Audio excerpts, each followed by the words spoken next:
የኢትዮጵያን ቀሪ ስብራቶች ለመጠገን ፓርቲያችን ከህዝብ ጋር በመተባበር ከሌሎች ባለድርሻ አካላት ጋር በመተባበር የጀመራቸውን ጥረቶች አጠናክሮ የሚቀጥል እንደሆነ እና ለዚህም ሁሉም አመራር አባል የድርሻው እንዲወጣ ህዝቡም ሌሎች ባለድርሻ አካላትም ከኛ ጋር በትብብር እንዲሰሩ ብሔራዊ ጥቅምን ማዕከል በማድረግ በተለይ የኢትዮጵያን ስብራቶች ለመጠገን የባህር በር ጉዳይን ጨምሮ ሌሎች የኢትዮጵያ ስብራቶች እስካሁን ያልጠገናቸውንም ለመጠገን ሁሉም የድርሻው እንዲወጣ ነው ስራ አስፈጻሚው ጥሪውን ያቀረበው። እንደ ፓርቲም ሚናውን በብቃት ለመወጣት ዝግጁ መሆኑን አረጋግጧል። እድገት ጥራትን ከማረጋገጥ አኳያ ሌላው ወሳኝ ጉዳይ ኢኮኖሚው የተረጋጋና ዘላቂ እንዲሆን ማድረግ ነው። ከዚህ አኳያም አስተማማኝ መሰረት እየተጣለ ያለበት ሁኔታ አለ።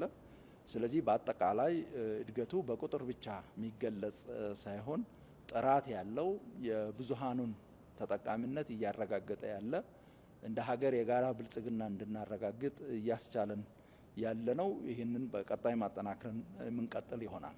ሰብአዊ ድጋፍም በራስ አቅም ለማቅረብ ሰፊ ስራ ነው የተሰራው። እንደ ሀገር ከልመና ከተረጅነት ተላቀን ሰብአዊ ድጋፍም በራሳችን ማቅረብ የምንችልበት ሁኔታ መፍጠር አለብን። ከዛም አልፈን በቀጣይ ሌሎችንም ወደ መርዳት መሸጋገር አለብን ብሎ ነው ብልጽግና አቅጣጫ ያስቀመጠው። እስካሁን 16 የመሶብ አንድ ማዕከል አገልግሎት መስጫ ማዕከላት ተገንብተው አገልግሎት እየሰጡ ይገኛሉ። በእነዚህ ማዕከላት አገልግሎት ያገኙ ዜጎች ስለ አገልግሎቱ ሲጠየቁ እና ሳይንሳዊ በሆነ መልኩ ያ ሲተነተን ተገልጋይ እርካታው ከ95% በላይ ነው የሆነው።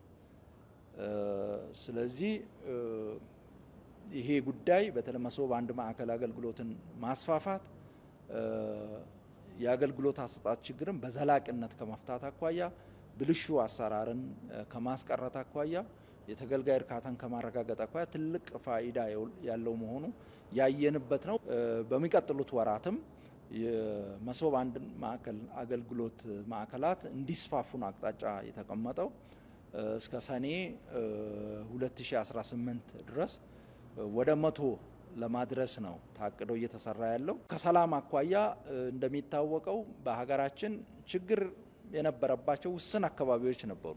መንግስትና ህዝብ በመተባበር ችግር ያለባቸውን አካባቢዎች የማረጋጋት ሰላም የማድረግ ጸጥታቸው እንዲረጋገጥ የማድረግ ስራ ነው ሲሰራ የቆየው። በዚህም ውጤት ተገኝቷል።